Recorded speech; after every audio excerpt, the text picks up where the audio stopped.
Welcome back, everybody, to the Laugh Cry Club. I'm Joy. I'm Rebecca. How is everyone doing today? How are you? Let's check in. Let's check in. Let's do a check-in. How's your body feeling? How's your mind feeling? I've been doing a lot of mindful walks lately. Really? Yeah, because I'm trying, I'm talking all about my mindfulness practices and I say that with the walk. And yeah, I got to walk the walk.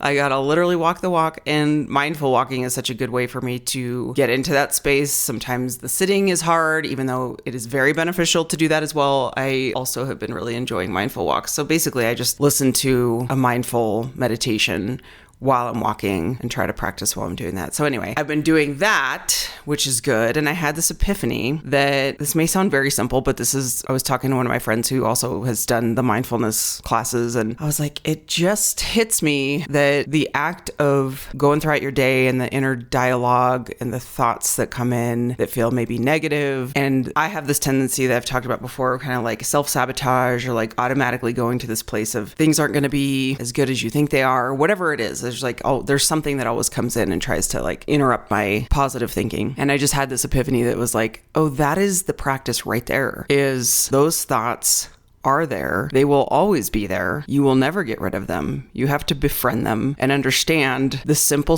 practice of being like, oh, that's there. And I'm going to notice it and say, okay, I can choose a better thought here. That's it. And I was just like, because sometimes I can really overcomplicate stuff, or even just think am I doing it right? We just go to these weird places in our brain of am I doing this right? I want to reach this state of enlightenment. It's no, that is not the human experience. The human experience is things will continue to be hard. Our thoughts will always shift towards the negative because that's how we're wired. And the simple practice of being oh, I can choose a better thought here. And then always expecting that the negative thoughts will continue to kind of ebb and flow, that you're it's like a wave coming back and forth, that just even recognizing that is really powerful. I was also thinking it's not to dismiss, how we talk about toxic positivity and yes, where it's we're kind of dismissing the difficult things. That's not this. This is if something really hard goes on in your life, you experience deep grief. Like when JT passed away, for example, that's a recent thing for me. I did not try to get out of that. That's not the point either. That in and of itself is honoring the deep feelings of loss. So I want to be very clear with people that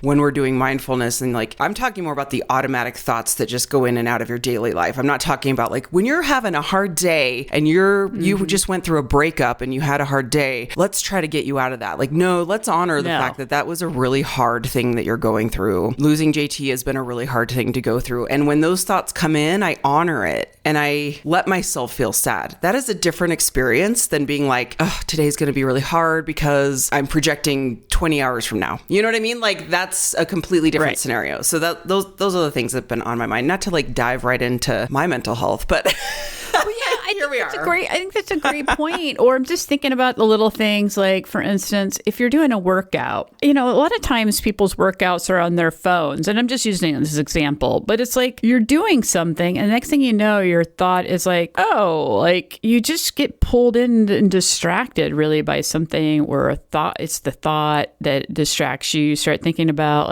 oh, maybe I should do this project, whatever. And then it's wait, I'm here to be mindful on this exercise that I'm doing for my body and mind. And it's just, I think that's a really great point, calling it out. It's the little things. It's not small the shifts. Grief, the sadness. Those are things we have to go through.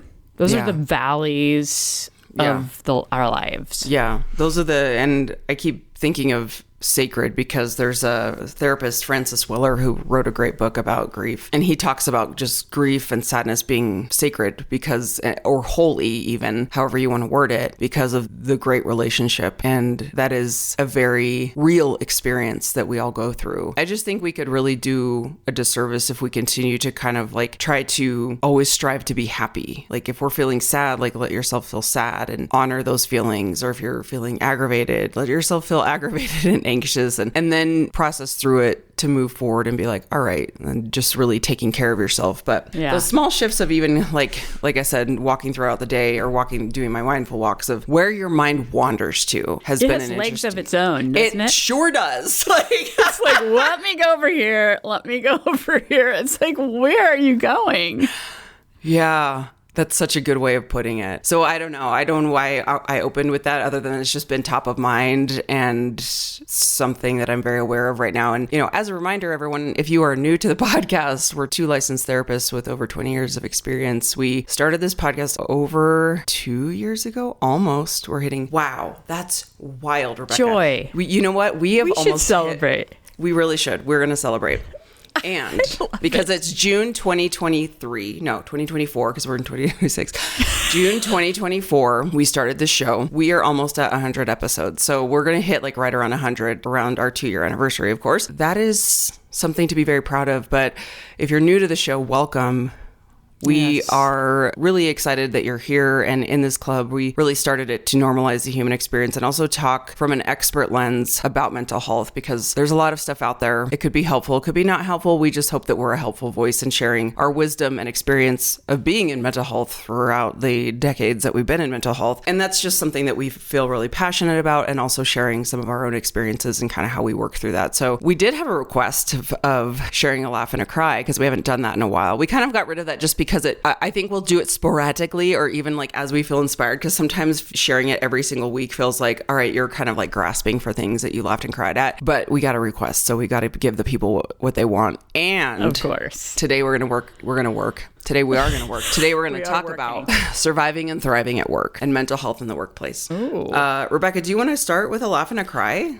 Okay, so my other job, I'm gonna maybe helping out with some social media content. We're coming into the summer, and so we've got this whole camp type vibe thing we're doing for mental health content and even physical health content for June. So I've been asked to do some stuff. I have realized that when there's a bit, I'm very committed to it. So I've got this camp counselor bit that I'm going to be doing, and so I've purchased all the things I need, and then I was like, I used to work at a camp. So I'm like, people are making little beaded necklaces. You're doing crafts and beaded necklaces, and they're all wearing them. And so I was like, I'm going to get some beads and make myself a necklace. I guess they call them pony beads or whatever. They're super cheap. So I was sitting last night making my necklace, and my spouse was just like, what the fuck are you doing? I'm sitting there beading a little kid.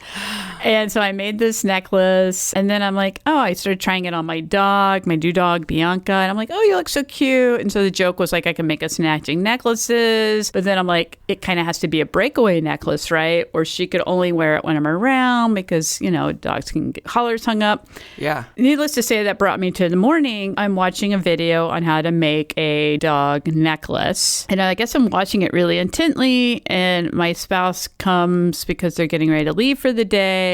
And it's like, I was going to say goodbye. It's like, I'm so sorry. Because they thought they were interrupting me. And Robin was like, I thought you were meditating, because I was so intently on this video and listening to this person. And I'm like, it's okay. I'm watching about how to make a dog necklace. That is not a meditation. Wildly different from a meditation. But yeah, so that's what I'm doing. Is I'm that's so cute. Wow, apparently it's a thing, and I'm gonna make a dog Rebecca, necklace. For everyone out there, I used to work with you in in your last place of employment, and you do commit to every bit. You did Budget Ted. We would do these fun I don't know, just what was it when you put on the jacket and we would do a talk show and you interview people. I do a talk show and interview other therapists. Yeah. And even though you don't need a microphone, because the Zoom just has a microphone from your computer, Rebecca would legit hold a microphone as an interviewer with a sequin jacket. I mean, it was just you made it so fun. And the Budget Ted was my favorite. I did a whole workshop, or I was the MC kind of. Yes, to you keep were the things MC moving, but I showed up as Budget Ted. It was just so... Which is Ted Lasso, but on a budget. But on a budget, yeah. I would argue that you were Ted Lasso because, so it was, I mean, it is such a joy and delight to see that side of you. But I also just think of like how focused you get when you work on like small projects or you like miniatures. That's what I imagined you doing when Robin walked in and was like, what are you, oh, I'm sorry, I'm interrupting a meditation. You're like, oh no, I'm just making a dog necklace. Which I guess could be a meditative experience, right? Yeah. It sure, I mean, that's a great way to practice mindfulness. So with you're your onto something. beading, I bet it, I mean, it's a little bit like a rosary for anybody Sure. that's Catholic out there, but I won't go into all that. But Yeah, I can teach you how to pray the rosary. You're going to teach me how to do the rosary. Oh, that brings back some memories, man. Oh, Yeah. All goodness. right. Okay. Yeah. How about your cry? Oh, do you have a cry? I don't really have. Nah. Okay. No crying, which is great. Okay. So I Nah. will share a cry because my laughs have been, on the daily. I've always got a good laugh, but I will share the cry this week of leaving tomorrow for Oceanside, California to turn in Leela. I've been pretty like solid and, I'm not doing the judging thing of like, well, I should feel this way or I should feel that way, but I've noticed that I haven't been feeling super anxious or sad, but really in the last week, I've just been getting a little bit like, I'm just really going to miss her and like how sweet she is. And Leela is your puppy that you've raised for the past 14, 15 months. Yeah. 14, 15 months for Canine Companions. And she's reached the stage where she goes to, I think, what you call college. I call it college. Technically, it's called advanced training, but for the layperson, it's college because it's the best way I can explain people who aren't familiar with service dog training is like we do the foundations. We do their bachelor's degree and then they move on to get a master's and a doctorate. Like that's kind of so cool. I like it. How I explain it. So she is moving on, which that requires us to transport the dog to the regional training center, which is in Oceanside, California. I have a very strong tie to this training center because that's where I graduated with JT. So it's going to bring a lot of emotions because JT, recently passed away, who is my 14-year-old retired facility dog. We did therapy together for about 8-9 years. So that facility we graduated with together. We graduated from together. And that was 2013 when we graduated. So the whole process is very nostalgic for me. This will now be our third dog. I've turned in like a total of 4 dogs because I helped transport a dog once. So every time I go there, it just brings up so many good, like warm-hearted memories. But it's also very bittersweet. And I always cry, of course, because it's emotional. And the funny, not funny thing, but it's almost like this really heart-wrenching experience because Canine Companions always does the puppy turn-in. They call it like a matriculation, which is so cute. They do the puppy turn-in on the same day they do a graduation ceremony. So basically they combine these 2 big events. So in essence, there's a group of people that are graduating with their service dog. So they have just gone through 2 weeks of intense training to be matched and to graduate with a service dog. So with Canine Companions, you don't just like pick up a dog and go work with it. You have to be really committed and live on campus for 2 weeks, which is what I did with JT. And you eat, sleep, and train for 24 hours a day, learning how to work with this dog. So the group of people who have just been training for the past 2 weeks will also be at this ceremony on Friday. And then there's the group of people turning in their dogs. So it's kind of like this nice big full circle moment where you're watching the people graduate, but then you're also celebrating the new dogs coming in to go to training. So it's really sweet. So they have like a big breakfast. It literally feels like a big graduation ceremony because you're there with hundreds of people, all these dogs turning in. You get to watch the ceremony of the people graduating with their service dog, which is really heartfelt and it almost makes it like really heartwarming as a puppy raiser because you see the fruits of labor type of thing where you're like, oh, this is what a service dog is going to do for this person's life. But also at the same time, it's Friday morning. And then right after that, you go turn in your dog. So you're all just like hopped up on emotions from the graduation ceremony. And then you just have this like feeling of like my hands are sweating just thinking about it, like feeling not doom per se, but you just have like the looming feeling of a big goodbye coming up. And then you just drive over to the campus and you turn in your dog. And then like you meet the trainer and like they have this like table set up and you just like sit and talk to the trainer and then you tell, oh, I'm going to cry. It's okay. Oh my God. I'm going to cry too. It's going to be like, I know it's not yours from the beginning, but like, God, dogs are so cute, and They're you so love great. on them, and They're so great. you train her, but she's part of your family, and like you snuggle with her and love on her. Like You give them she's this, not like working 24/7 when she's with you. Like she's being a puppy. You're nurturing her. Like you are her mom at that point. Yeah. I know. Yeah, I mean, you're giving them this like really cute little foundation. So it's gonna be hard. she's so sweet. Yeah, she's so sweet. So that's my cry, my literal cry. That's a pretty big cry. Shit, I'm crying. I think we're all crying now. Okay, if you didn't have a cry, you've got one now. So what I'm probably going to do too, and this will be like when this episode comes out, it'll already have passed, but I'll post on our Instagram the link to, because you can watch the graduation ceremony. And so you can watch us like go across the stage and like, wait. Yay. Like there's Joy and Leela. Yeah.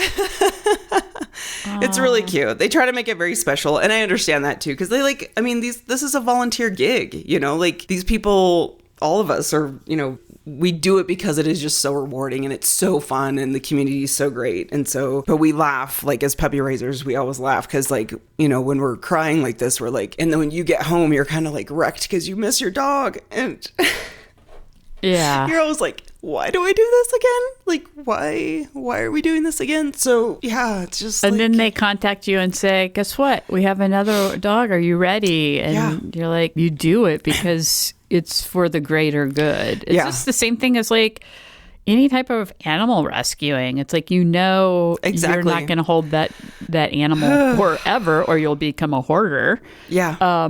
Right.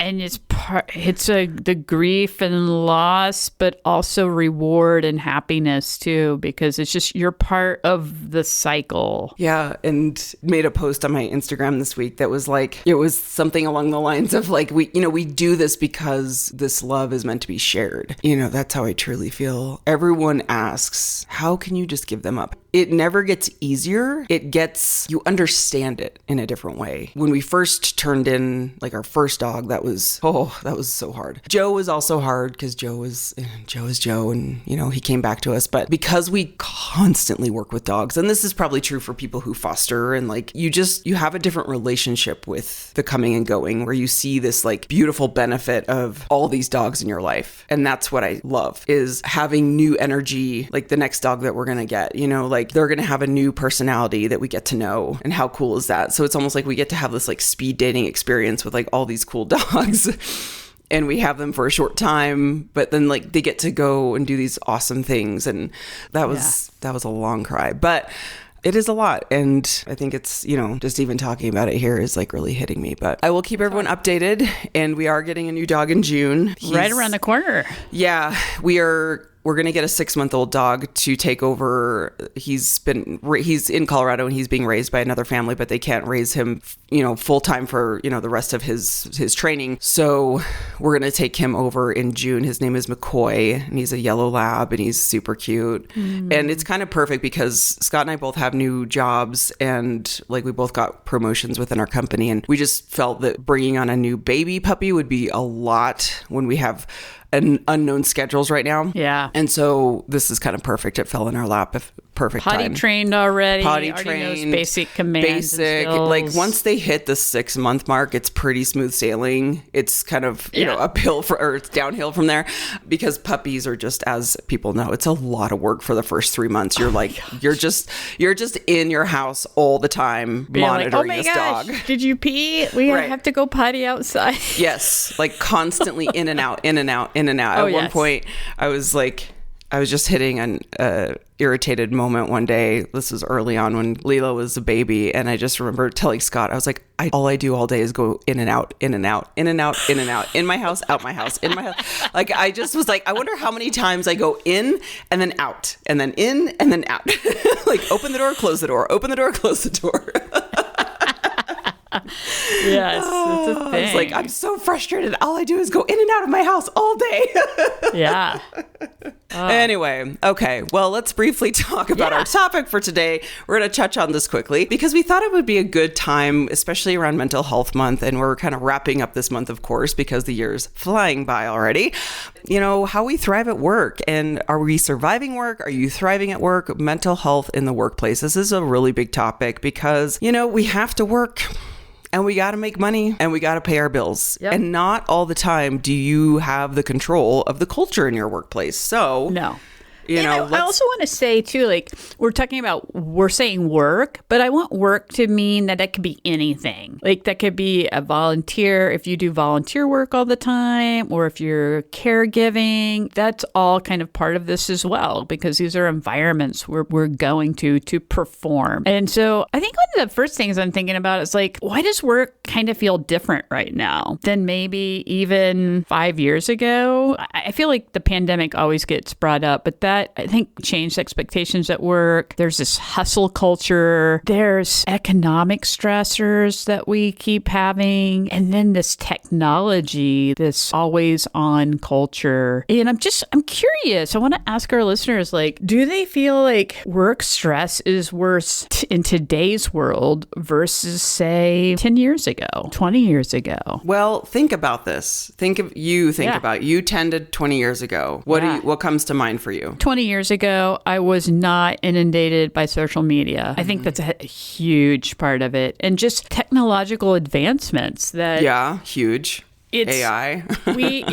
We as humans are always trying to make our lives easier, right? But with that, I feel like becomes more demands. I would say I have more competing demands for my attention now than I did 10 to 20 years ago. And I think that's because I went to work, I did a thing, and then I left. I probably wasn't online all the time because if I wanted to hang out, I was probably hanging out at a coffee shop or bookstore or calling a friend, actually. Yeah, more of those in-person connections. Yes. Yeah. And I feel like, now I've got this with me everywhere. Yeah. It listens everywhere. So when you're at work, then later on, it produces work-related content to you. Maybe not exactly about your boss, but like what you're doing. And then it also, I think we have a tendency that whatever your profession is, let's say you're like a strategic analyst, not a therapist, or an accountant, that you have a tendency to follow people on social media that have similar work careers, right? Because you're like, oh, I want to know what they think about blah, blah, blah. So you're probably following other strategic analysts, or like we probably get feeds of different therapist. And so it's like, I can't really escape my work because it's always following me. Yeah. It's my thought. And you're comparing. Yeah. There's a comparison element there. Oh, totally. Because that's who we are. Right. We're kind it's of like right. It's part of our survival. Is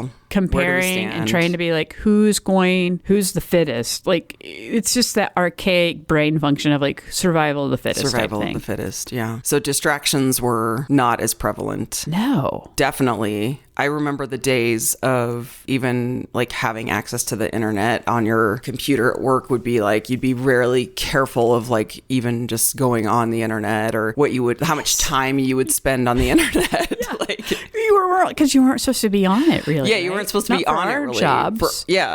For our jobs, like because you're seeing people all day. So really what I was mostly using it for was our email. And then we had like a little instant message system within our kind of like a Slack or whatever Teams. Back in the day, it was definitely not that. But it just goes to show you how many things have really advanced and will continue to advance, and how you integrate this into your work, being mindful of, is it making you happier? Is it making you more efficient? Or is it making you feel like you have to produce more at a quicker pace now? That's definitely on my mind, where it's like, my job is way more efficient with AI. Does that mean that I am now one person that could produce more? Therefore, what does that mean for our titles? What does that mean for our pay? These are quite, I'm not speaking directly about like my place of employment, but just in general, people of like, does that mean that we're all now expected to produce more because we have tools that allow us to? I mean, it's a fair question, because we really can use these tools. I don't know. So I was even thinking as far back, say like our parents and their workplaces. They would go to wherever, let's say to the job, and they did what they could do. You actually had to think about things. You probably didn't have a computer system to figure it out for you or the internet to ask at that point. So it's like, I think there was probably a lot of downtime of waiting on somebody to figure it out and tell you. Or let's even talk about smoke breaks. You know, my parents didn't smoke, but that was a thing. Like, people took smoke breaks all the time. Yeah. Like, I got to go take a break. Yeah. And so it was just, I feel like there was a lot more, I don't know if it was, I think there's probably pressure, but it just felt freer to me because you weren't like, figure it out right now. Yeah, there was a certain cadence that was very different than we are right now, which is it's obvious given the world that we live in and all of the things that we're feeling like we have to produce at any given day and never get any given time. But the part that I've learned over the years is how much you can control. And Adam Grant, Brene Brown do really good work around this, studying workplace culture, which I'm just such a huge proponent for, probably because I've seen really, really good ones and I've seen really, really bad ones. I understand there's there's a lot of privilege with that too, because I think it just so many different workplaces can vary, and it also depends so much on the type of work you do, where being in a mental health facility or in that profession period, you would assume that is a priority, right? Well, past workplaces, like when I worked for the DA's office, I have no shame talking about like that culture was really, really hard because we were in a DA's office. We were mental health within the DA's office, and we were not the priority child. We were like, oh, this is a program we have, but really we're here to prosecute the really bad cases, right. like the cases that are going to give us attention. Hey, look at this good thing we also are doing, but yeah, that's not what we're really here for. The focus is always about the big hefty cases, and understandable. Look, this is an elected official, blah blah blah. But that was very apparent to me that I felt, and also because when I was younger, newer in the field, that I felt like I had to be doing what everyone else was doing, and the culture set the standard. So the more you worked, the better it was. The optics were better of people leaving getting there really early and then staying really late, and I work 80 hours a week type of mentality was the norm. Then moving on to the next job, and this also comes with age, of you just kind of start to realize like where you can draw boundaries. I recently heard a podcast interview with an author that said, my therapist recently said something that really struck me. It was, if you start to feel resentment, you need to set a boundary. That's a signal you need to set a boundary. I think that's a very interesting thought. The part of that that's hard is work doesn't always allow you that. You don't get that luxury because then you have this very heavy feeling that if I set a boundary at work, I might get fired. You can't just do what you want. You can't go rogue all the time. So understanding there's a spectrum here of, depending on what workplace you are in, where you have the leverage to have these types of conversations with your supervisor, or what the culture is overall. So, when I was at the DA's office, looking back, I'm like, wow, there was a lot of unethical stuff that was happening that I just couldn't control because it was kind of a rogue place. And then moving over to Kaiser, where a lot of really toxic managers are in seat still, they will continue to be in power because they love their toxic bullshit, because it makes them feel good, and they get paid a lot of money to, it's like a king that will just like, you have to wait for them to die. I hate to say it that way, but it's like, they're not leaving. They're not leaving. And they just keep, they like it. They like it. Whatever they do to kind of keep that role, fine. But I just remember being in that place. The message tends to be with workplaces is fall in line. Like, just fall in line and don't argue. And that was hard, being in mental health, because you're like, but my mental health is suffering. This is where it becomes a little bit more of a nuanced topic, where I don't want to just gloss over of like, yes, times have changed. Yes, we're dealing with more stress in our lives and more information coming at us, but also, what pool are you swimming in? Are you swimming in a pool that's just like really gross, muddy water, and you can't control the pH balance? I love this. Because I was just checking my pool chemicals the other day. I'm going to be thinking about this now. But it's true. Yeah. Like, you can't control some of this. Like, you just can't if you live in this like really toxic environment. So there's the awareness is really what's important here, because you don't want to let that infiltrate your vibe and your happiness. How can you, like I said, there are some workplaces where you're like, I got to make money. This is all I have right now. I kind of hate some of the rhetoric that goes around that's like, well, you should just find another job that like has a better work environment. I'm like, we don't have that luxury right now. Like, jobs are not easy to find these days. And you can't just go outside and like pick it off a tree and be like, guess what? I'm going to do this job now. It doesn't work that has everything that I need. And to me, that feels a little toxic positivity type of vibe where it's like, sure, you can continue to work towards that and look for opportunities like that. But if you are in a situation where you're like, I have to pay my bills, my boss is an absolute jerk store 5,000, I need to just make this work where I can. Like, how do I do that? That is a great question. How do you do it when you can't leave, but it doesn't feel good? And I think that's where it comes with, like you're talking about, this awareness, being aware, and then maybe going into what is even possible in this environment. I love making lists, like what can I control, what can I not control? And then I'd be making a list about those things. Like maybe I can't control that I have to meet with my boss every week, or I have these things that are part of my job description. But there's these other parts that maybe my boss doesn't control or the company doesn't control. And I get to determine, like, how do I show up? I get to decide how I show up to this place. And so I think that's one of the best ways is think about, like, where can I start making small changes to try to gain some of your energy back? And it's going to be, I don't think it's going to be you trying to change the system.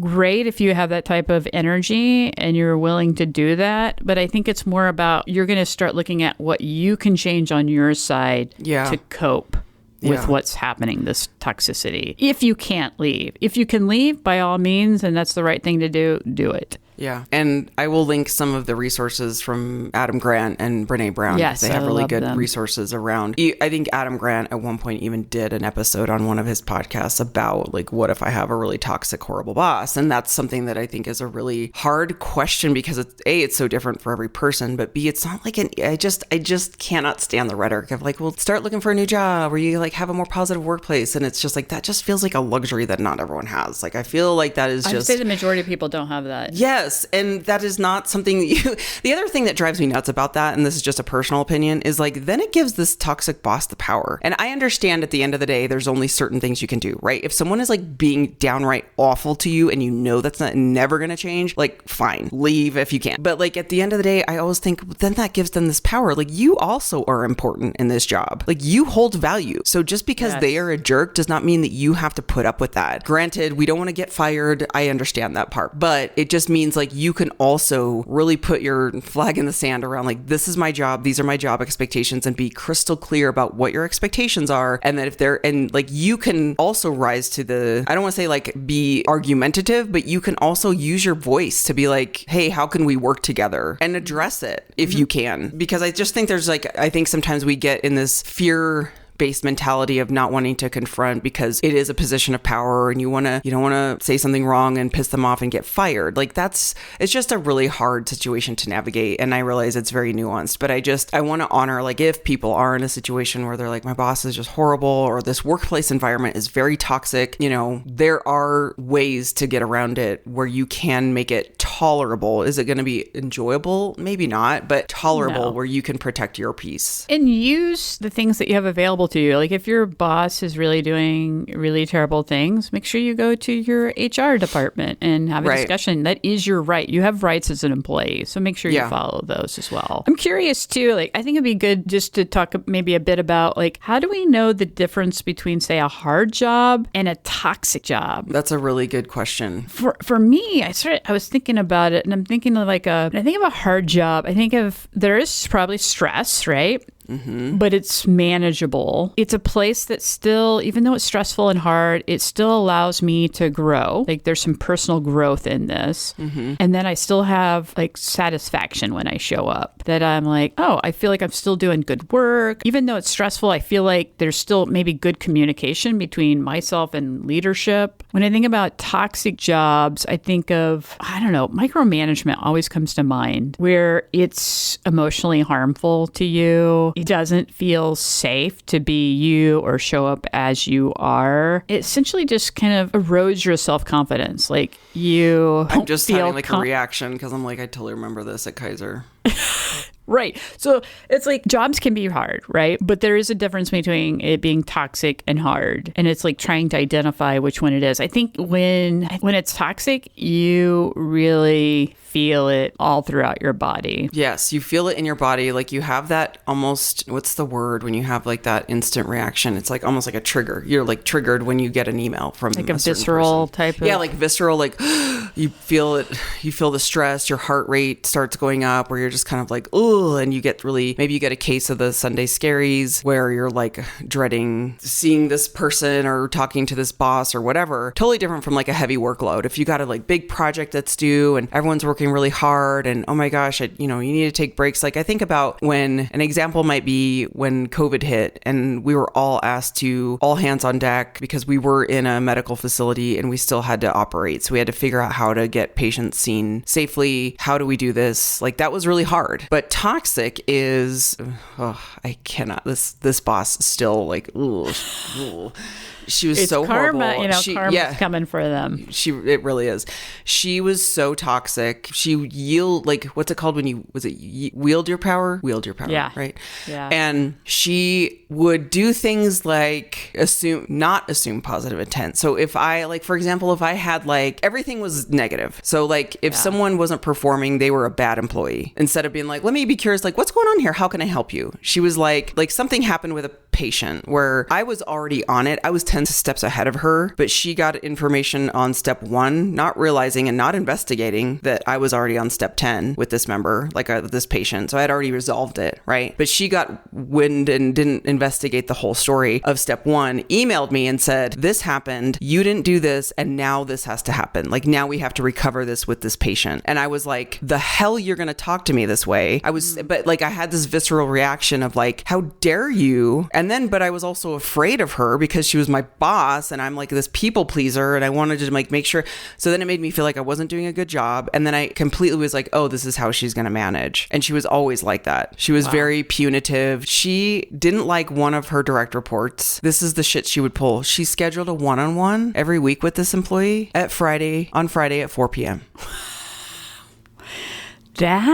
Is that not the dickest move you've ever heard? That is, wow. And the employee was like scared of her, so she would do it. Mm-hmm. Like she was terrified of this boss. But is that not the worst thing? Like that's the worst. Horrible boss. And she's still there and probably making way more money. You know what I mean? Like they reward horrible behavior. So that to me, like you can even hear my voice. I'm like, oh, it's just that is toxic. Still affects That's gross. you. That's toxic. But like a stressful situation, you would be able to recover from it maybe in the next week. Like you're not going to feel like because the water is clean. Oh, I love like it. Swim and breathe. Like you can swim and breathe. You can swim really fast and sprint. Think of like, Finding Nemo where he's like swim faster. Yeah. Like you can swim really fast in really clean water and then you can take a break and like, chill out with a beverage because you're like, I got smooth sailing. I got clean water here. But if you're like in murky waters, you're suffocating all the time, no matter what project you're working on. Ew. Thank you so much for this visual. I really like that. It just came to my brain. So hopefully it helps. But really at the end of the day, it's something that I want people to at least understand and also not like feel bad about. Like don't feel bad about yourself. Don't feel bad that you're like, oh, I can't hang with this job because I'm a failure because I can't keep up with everyone else. And it's like, I guarantee you other people are probably feeling the same way. But if no one's talking about it, like that's another issue. You're not failing. Your job is failing you. Correct. So that's something to take away. And all of the mindfulness stuff like you've shared and we've talked about also just comes into play with this, just being aware and checking in with your body. Yeah. Just doing a body scan. How are you feeling? And when you do feel like it's toxic, make a plan. Yeah. How are you going to handle it? Can I start to handle it internally? Maybe I can have a conversation. Maybe your boss is willing to have a conversation or the leadership is. Yeah. Maybe they don't recognize it. Or maybe you're like, it's way too past that. And then you start looking for something that works for you. I mean, you can start making a plan. It doesn't mean you have to just quit immediately because that might jeopardize you or your family, but make a plan. I'm going to start looking, but in the meantime, this is what I'm going to do from my end. Yeah. And I feel like when you do those preparation steps, it gives you a sense of freedom because you're like, I'm not trapped. Speak to that. I mean, it totally is like, there is a way out of this. Yeah. You know? It gives you a sense of freedom and it gives you like instant relief because then you realize you're not trapped. So it's almost like, I hate to say this, but it's like leaving an abusive relationship. You're like, Well, I am going to prepare as much as I possibly can. I'm going to keep myself safe and I'm also going to keep myself psychologically safe and I'm going to do everything that I can to empower myself to know that I have choice. I think that just is so helpful on your mindset and showing up every day. If you can have conversations around workplace stress and advocating for workload changes or even just culture changes, great. That's a great conversation to start. If you can't within your workplace, even looking for mentorship groups outside of your workplace is a wonderful, wonderful resource. Yes. There's tons of them available on LinkedIn. You know, get into the talking about it with other employees and get some advice from other employees because you're not alone. So Mental Health Month is It's coming wrapping to a close, up. but it's actually all year long, right? We should be talking about it all year long. Mental health coming to a close. Yeah, Mental Health Month is every day here at the Laugh Cry Club. But we're so happy that we get to have these conversations with you and hopefully you find it helpful. We will check in next week on how Turn-In goes with Leela. Oh, yes. And that will be really bittersweet, cry a lot. I'll post some pictures. But we're just so grateful for your time and listening to us almost 2 years now. We're going to have a celebration. We should buy a cake, Rebecca. We should buy ourselves a cake. I love cake. So yeah, we're going to buy a cake. I'm going to buy you a cake and I'll have it sent to you and you buy me I'll a buy cake you a and then cake and we'll eat it together. There you go. I might actually get you donuts because I know you're also I a donut like person. donuts. Yeah, I haven't had donuts in a while because I've had so much cake because we've had multiple birthdays. And yeah. All Yeah. right, friends. Well, thanks for being here, everybody. Have a great week and Thank you. keep a healthy mind. Keep a healthy mind. Reach out at Laugh Cry Club on social media, laughcryclub@gmail.com if you have any requests or feedback for us. And the best way to support the show takes 2 seconds is to leave a rating on whatever platform you're listening on. And if you have a second to write a quick review, we would so appreciate it and share with a friend. We will see you next week. We love you so much. Yes. Bye, everybody. Bye.